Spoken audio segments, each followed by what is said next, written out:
Вітаю на органічній садибі. Тиждень тому я знімав відео про дуже важливу операцію на огірках, а саме про обрив пасинків і перших маленьких огірочків, для того, щоб дати кущу нормально розвинутись і вже тоді повноцінно збирати урожай. Бо якщо б ми залишили ті огірочки, вони б затримали кущ в розвитку, ну і відповідно кущ був слабкий, а загальний урожай невеликий. І ось хочу показати, як от за цей тиждень виріс огірок. От уже такий кущ.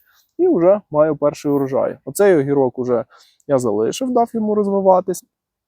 Звісно, я його не буду до сортового розміру знову ж таки вирощувати. Зніму поки що от кущ десь такого розміру. Хай ще кущик розбивається, набирає сили.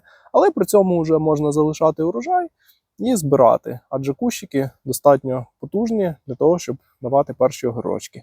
Підписуйтесь на органічну садибу, буду і далі показувати результати таких агротехнічних прийомів і інших операцій на овочах.